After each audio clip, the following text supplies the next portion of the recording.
안녕하세요. 부동산 DJ 한정우입니다. 자, 오늘 아주 특별한 시간을 준비해봤습니다. 자, 광진구 너무도 유명해졌죠. 예전에 광진구는 별로 그렇게 큰 인기가 없었습니다. 근데 몇 년 전부터 광진구가 지금 상당히 핫해지고 있죠. 그렇죠.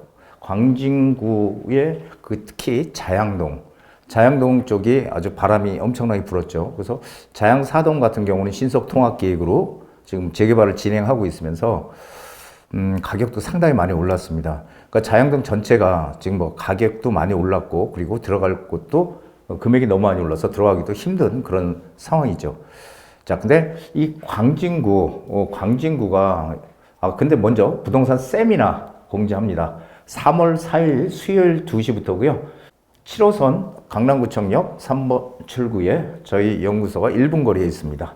자, 주제는요, 규제에서 벗어난 틈새 시장, 재개발 빌라가 해답이다. 자, 지금은 점점 더 아파트 시장은 계속해서 지금 조이고 있고요. 상대적으로 틈새로 이 재개발 시장 쪽으로 좀 들어오는 분들이 상당히 지금 많습니다. 특히 지방에서 오시는 분들이 최근에 부쩍 늘어난 것도, 우리한테는 어떤 의미를 줄까요? 자, 선착순 예약 필수고요. 1대1 개별 상담 수시로 접수합니다. 자, 3월 4일 날 꼭 오셔서 과연 어디가 틈새 시장인지, 여러분들이 어떻게 투자를 해야지 지금 시점에 우리가 이익을 얻을 수 있는지, 규제가 계속 나올 텐데 그 규제를 어떻게 하면은 규제를 피해서 우리가 안전한 방향으로 투자를 할 수 있을지에 대한 그런 얘기들을 준비해 보겠습니다. 자, 주목해야 할 곳 광진구 너무도 잘 아시죠? 여기는 옆에 성수동, 자양동, 구이동, 그 다음에 바로 강 건너면은 강남이 있고요. 여기 송파 잠실이 있죠. 그러니까 상당히 입지가 서울의 가장 중심축에 속해 있는 그런 곳입니다. 그리고 실거주 만족도도 상당히 높은 곳이고요. 그리고 이 지역들이 다 지금 노후주거지 개발에 열을 올리고 있는 곳이죠. 지하철 2호선, 7호선, 5호선, 한강 생활권입니다. 입지는 뭐 다들 상당히 좋다고 생각들 하실 거예요. 그리고 이 자양동 같은 경우는 뭐 아시다시피 여기 자양사동도 지금 신속통합계획으로 진행하고 자양동 전체가 지금 개발판이다. 이렇게 보시면 되겠습니다. 자양동 이제는 가격이 너무 올라서 들어갈 수가 없는 그런 지역이 됐습니다. 성수동 전략정비구역은 지금 빌라 9평짜리, 대지지분 9평짜리 빌라가 25억에 거래가 됐고요. 25억에서 최근에는 이제 30억도 지금 얘기가 나오고 있습니다. 그리고 자양사동 같은 경우는요, 자양사동 같은 경우는 지금 17억, 18억까지 가고 있고요. 그리고 여기 자양 1동, 이런 쪽 있죠. 2동, 1동, 이런 데에 지금 모아타운 추진하고 있는 이런 것들은 이제 9억, 10억대로 가고 있습니다. 상당히 높은 그런 이제 금액대로 가고 있죠. 제가 항상 말씀드리는 게 뭐냐면요. 가격이 이미 올라 있는데 들어가면 안 된다는 얘기를 많이 했죠. 저희가 자양사동에 투자시켰을 때 신축 빌라의 가격이 5억 초반대였습니다. 5억 2천, 3천. 그런데 지난해에 제가 투자를 시켜줬던 분이 3월인가? 4월 달에 그걸 매도를 했다고 해요. 근데 그게 14억에 매도를 했습니다. 작년 3월, 4월에. 근데 작년 12월 달 되니까 이게 17억, 18억까지 올라갔어요, 가격이. 아직 조합 설립도 지금 안 돼 있죠. 이제 신속통합계획으로 자양사동 진행하는. 왜 우리가 5억대에 들어가서 지금 17억, 18억 됐느냐. 초기 단계에 들어갔기 때문에 그래요. 항상 재개발은 초기 단계, 개발이 될 확실한 곳을 초기 단계에 우리가 어떻게 찝어서 들어가느냐. 이게 이익을 내는 가장 지름길이다. 이렇게 저는 판단을 합니다. 자, 그래서 자양동은 이미 다 지금 개발판이고요. 이미 가격이 높아서 들어가기 어렵습니다. 그래서 우리가 지금 눈을 돌리는 게 바로 이 구이동인데요. 바로 구이동은 이쪽이 광진구청에서 복합청사 들어오고, 그리고 일자리가 좀 크게 들어옵니다. 그래서 이 구역 요 라인이 사실은 일자리가 크게 들어오는 이 광진구의 가장 핵심 축이 되는 거예요. 이쪽이. 그리고 이쪽으로 가면은 여기 이제 동서울터미널 있잖아요. 동서울터미널이 있어서 이 동서울터미널도 지금 개발하죠. 자, 그래서 왜 이게 가장 커다란 이슈가 되냐면요. 광진구는 서울 시내 25개 구 중에서 24번째로 일자리 상업지역이 없는 곳이에요. 상업지역이. 그러니까 일자리가 없는 아주 대표적인 동네 중에 하나인데 여기에 지금 크게 일자리가 생기면서 또 동서울터미널도 일자리가 크게 생기죠. 그렇기 때문에 여기가 사실은 핵심 축입니다. 그러다 보니까 제가 올해 그런 얘기 정말 지난해도 많이 드렸어요. 뭐냐면은 이제 6월 3일 날 지방선거 있잖아요. 그렇게 되면은 이제 각 구청장이라든지 그렇죠. 이 지자체장들 다 계속 이어서 할지 아니면 바뀔지 모른다. 자, 그렇다면은 만약에 지금의 어떤 정책들을 만들고 있는 그런 지자체장이 바뀌어버리면 이거 다 무효되는 겁니까? 어떻게 되는 거예요? 아니면 계속 끌고 나갈 거예요? 절대 계속 끌고 나가지 않습니다. 왜요? 항상 제가 느끼는 거지만 먼저 했던 지자체장이 했던 사업은요, 자기가 그걸 그대로 이어받아서 하게 되면은 누구의 공이에요? 먼저 시장, 먼저 지자체장의 공입니다. 그렇기 때문에 그걸 굳이 하기 싫은 거예요. 그래서 새롭게 지자체장이 들어오게 되면은 자기의 어떤 입맛에 맞는 자기가 하려고 하는 자기의 사업, 내가 하는 사업, 이거를 위주로 하게 됩니다. 자, 그렇게 되면은 서울의 재개발이나 이런 것들 상당히 많은 변화가 생기겠죠. 서울 같은 경우도 만약에 서울시장이 바뀐다면, 가정을 하면. 자, 그런데 그렇다면은 지금 많은 재개발 지역들, 모아타운, 신속통합계획, 역세권 개발 등등 상당히 지금 위험에 노출되어 있다는 거예요. 그렇다면은 거기에서 확실한 게 뭐냐라는 거예요. 그럼 확실하게 구청장이 뭐 바뀌든 안 바뀌든 서울시장이 바뀌든 안 바뀌든 꾸준히 갈 수 있는 것은 뭐예요? 이미 그런 어떤 개발 계획들을 각 구청이나 시에서 다 정해놓은 데들이 있어요. 그런 데들은 지자체장이 바뀌더라도 할 수밖에 없는 곳이에요. 그런데 새롭게 뭔가 시작하려는 데는 안 될 가능성도 상당히 높습니다. 그래서 제가 항상 말씀드렸던 게 정부에서 밀어주는 곳, 그러니까 서울시나 구에서 적극적으로 밀어주려고 하는 곳, 이런 곳이 우리의 투자처다. 이런 얘기를 제가 드린 겁니다. 자, 많은 개발구역들, 지금 자양동 이미 다 지금 뭐 진행하고 있습니다. 여기 자양사동 신속통합계획부터 시작해서 줄줄이 다 하고 있죠. 근데 아까도 말씀드렸지만은 가격대가 상당히 높아요. 빌라 가격들이. 예, 그래서 이미 올라있는 데는 우리가 들어가면 안 되고요. 이미.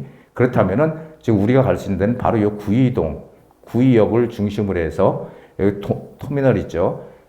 자, 이쪽에 일자리가 크게 생기니까 이 구청에서는요, 바로 이쪽, 이 구이동 이쪽 저층 주거지들, 이쪽을 지금 개발을 하려고 하는 계획을 미리 세워놨습니다. 제가 그런 얘기 드렸죠. 각 구청도요, 서울에 25개 구청이 있지만 구청에서도 재개발 재건축 사업을 적극적으로 밀어주는 곳이 있고요. 아니면 웬만하면 하지 말지라고 하는 구청도 있습니다. 광진구는 여기가 커다란 일자리가 생기기 때문에, 그렇죠? 여기에 낡은 주거지가 있으면 안 되잖아요. 여기가 그렇기 때문에 이쪽을 지금 다 개발을 하려고 계획을 세우는 겁니다. 자, 이게 보면 광진구 도시발전 기본계획, 이 구에도 시에도 서울시 도시 기본계획이 있듯이 구에도 기본계획들이 있습니다. 근데 광진구는 좀 더 적극적입니다. 그래서 지금 이렇게 뭐 저층 주거지를 정비하고 보세요. 구이동 일대 저층 주거지 정비, 아차산 연계 저층 주거지 정비 해가지고 낡은 저층 주거지들을 개발하겠다라는 그런 내용들을 담고 있는 게 도시발전 기본계획입니다. 2040년도까지입니다. 자, 그렇다면은 여기 보면요, 쭉 나와 있죠. 어떻게 개발하겠다. 뭐 5층 제3종 일반 주거지역 이하 5층 이하 주거지가 주 대상이다. 5층 이하 주거지라면 결국은 빌라나 단독주택 밀집 지역을 얘기하는 겁니다. 자, 이래서 광진구에서 이미 개발을 어떻게 하겠다는 얘기들을 지금 하고 있는 거예요. 그래서 보면은 정비 사업을 하게 되면 종상향을 시켜줍니다. 2종이면 3종으로 이게 종상향을 1단계 종상향을 시켜서 하겠다라는 얘기예요. 저층 주거지 개발을 하겠다. 자, 그런데 여기 보시게 되면은 여기 보면은 여기가 9위 사거리고요. 여기 A21, A5 이렇게 돼 있죠. 여기가 바로 여기 있죠. 뭐 신속통합계획 추진 가능, 기존 재개발 사업을 할 수 있는 지역을 저렇게 표시를 해 놓은 거예요. 모아타운 등등 표시를 해 놓은 거거든요. 자, 그런데 여기도 지금 지도를 똑같은 걸 양쪽으로 놨는데요. 지금 여기와 여기는 지금 개발을 하려고 표시를 해 놓은 것입니다. 그렇다면은 이런 것은 누가 하든 간에 이건 할 수밖에 없어요. 이미 2040 기본 계획으로 잡혀 있기 때문에 그렇습니다. 그래서 상당히 이런 것들이 우리가 투자할 곳이다. 자, 그러면은 구기동 같은 경우에 이렇게 된 곳들, 이런 곳들 있죠. 이런 곳들은 진행을 한다는 거예요. 진행을 하고 지금 구기동도 전체적으로 모아타운으로 진행을 하고 동의서를 걷고 있는데 우리가 투자할 때는 아직 이제 동의서를 조금씩 뭔가를 하려고 하는 지역, 이런 지역을 들어가야지 이익을 낼 수 있다는 거예요. 이미 동의서가 막 30%, 40% 거친데 들어가면 안 됩니다, 여러분. 그런데 들어가면 더 빠르고 좋지 않을까요? 아니에요. 그거 지금 조심해야 되는 부분 중에 하나입니다. 그래서 지금 저희가 타켓으로 투자를 해야 될 때가 이쪽 라인이에요. 이쪽 라인이고요. 자, 보시면은 딴 데다 이미 뭐 동의서 진구 중이고 하는데 동의서를 너무 많이 빨리 걷으면 안 돼. 그러니까 이쪽 라인 같은 경우는 이제 뭔가 주민 설명을 하고 동의서를 슬슬 걷기 위해서 정비업체가 지금 움직이고 있다는 겁니다. 그리고 바로 이게 상당히 중요한 건데요.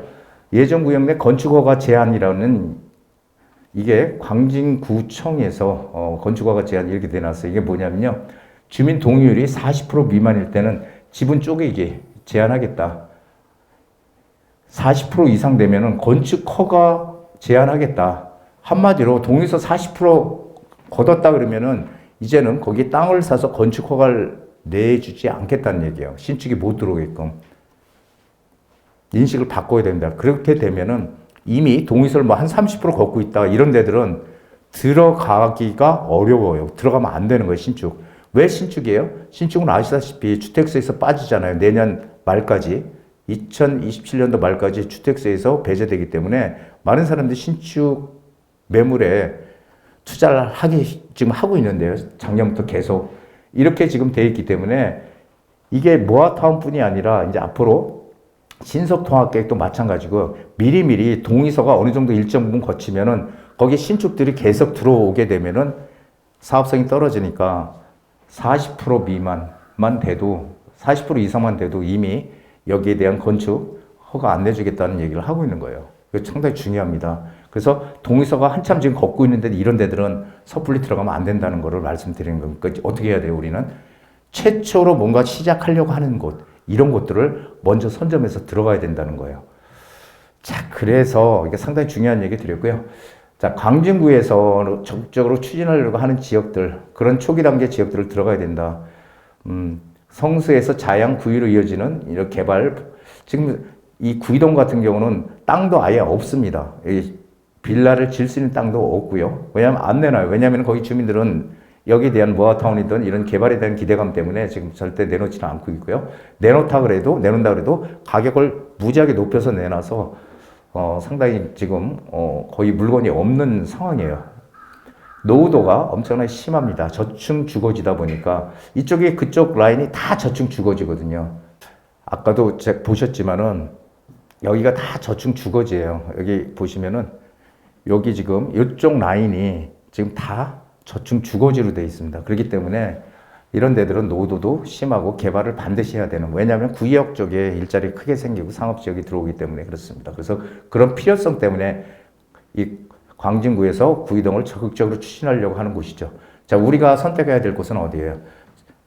알려주는 곳, 구에서 알려주는 곳, 시에서 알려주는 곳, 무조건 들어가도 괜찮을 곳, 이런 곳을 우리가 초기 단계에 들어가야 되는 것이죠.